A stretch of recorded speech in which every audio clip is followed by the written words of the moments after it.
As a small child, only 2 years old, Lisa was trafficked at the hands of her own father.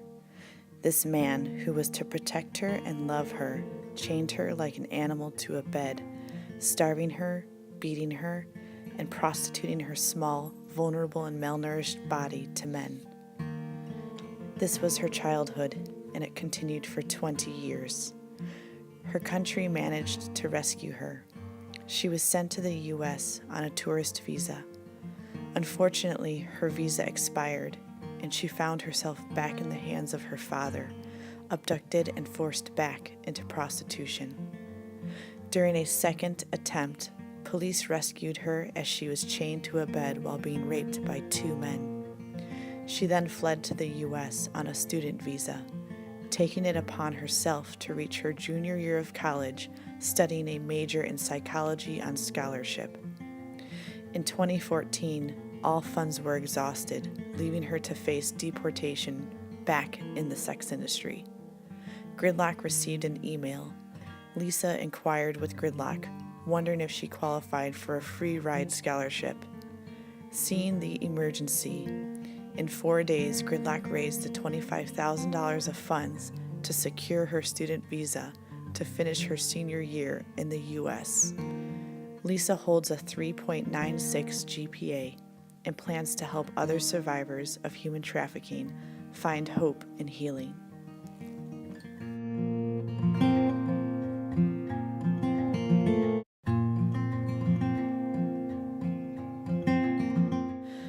Nicole was only 14 when she was raped by her neighbor. She told no one. At the age of only 15, she was trafficked in Mexico in an exotic club, forced to dance and service men old enough to be her grandfather. Years went on as she fell down a self-destructive spiral. At the age of 18, she was in the adult film industry. Her fame skyrocketed as a porn star for 8 years. Within the lavish yet dangerous lifestyle, she became addicted to heroin. In a desperate attempt to escape, she grabbed a pair of scissors and prepared to take her own life.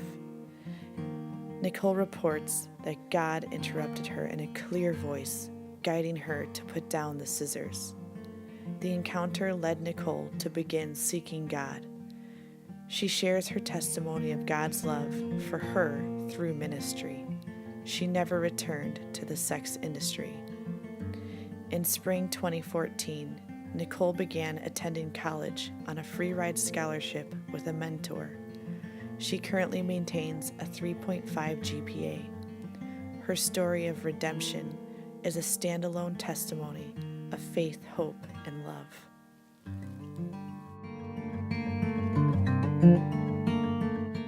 A congregation in Kane County, Illinois, had a heart for outreach to field workers at risk of human trafficking.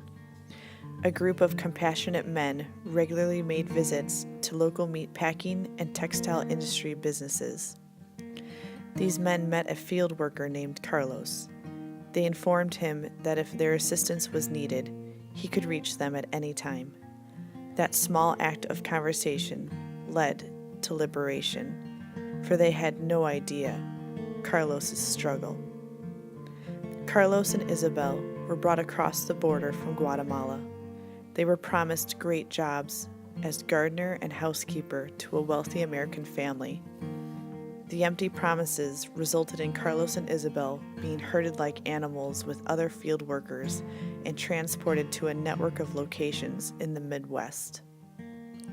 They were forced to do back-breaking work in the fields from dusk until dawn.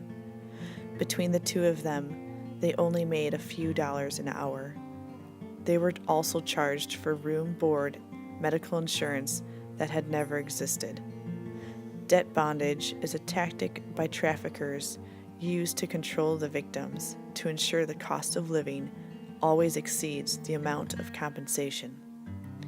Under these horrendous conditions, Isabel became pregnant, but the malnourishment and exhausting hours during pregnancy caused her to miscarry due to lack of medical attention and almost lost her own life. After the tragedy and some time passing, Carlos learned that they were pregnant again. He knew that this time he had to escape for the well-being of Isabel and their unborn child. The men who visited the field were Carlos and Isabel's only hope for survival. One of the men spoke Carlos's language. With the support of Gridlock and the church, they were able to have a safe place to stay for Isabel and her unborn child. Medical care was secured for the both of them. Clothes and other necessities were provided. For 6 months, they took on small jobs, and Isabel had her baby boy. Carlos is employed as a landscaper and is enrolled for Gridlock's Microenterprise Assistance Program. Gridlock paired Carlos with a mentor from El Salvador who has had his own landscaping business for 10 years. They plan to launch their own landscaping company next spring as U.S. citizens.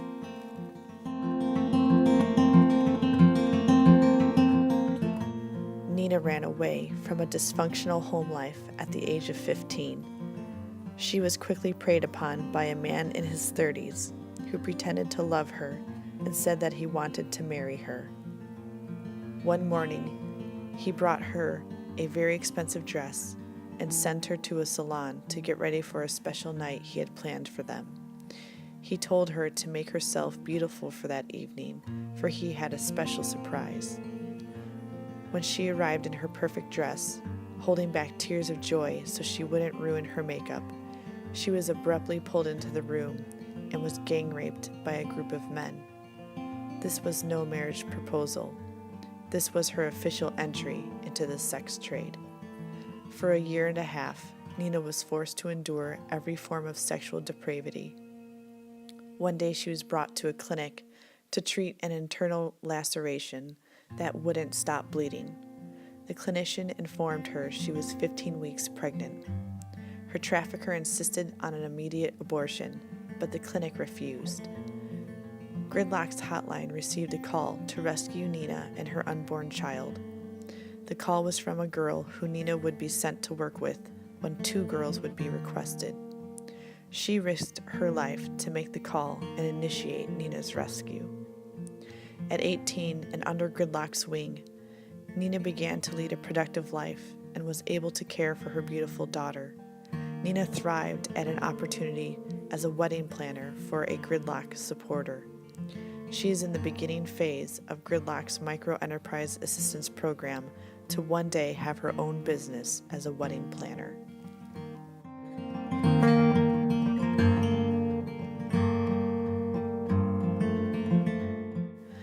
As a young teen prostituted on the west side streets of Chicago, Illinois, Tanya endured physical, mental, verbal, and sexual abuse on a daily basis. She was controlled by a vicious pimp who locked her up in poor conditions with no food or water for days at a time. One day she saw a window of opportunity to escape. Her pimp retaliated for her attempt to try and flee the life. In a rage, he stabbed her repeatedly and beat her, leaving her for dead in a dark alley. Authorities were called to the hospital as she underwent emergency surgery to keep her alive. Gridlock was referred to her parents from someone at the hospital to help with medical assistance. Gridlock worked alongside the doctors and hospital to reduce the medical expenses by approximately 80%. Funds were also raised to cover the cost of her emergency and ongoing health care needs. Tanya recovered beautifully and now plans to attend college on a free ride scholarship after earning her high school diploma.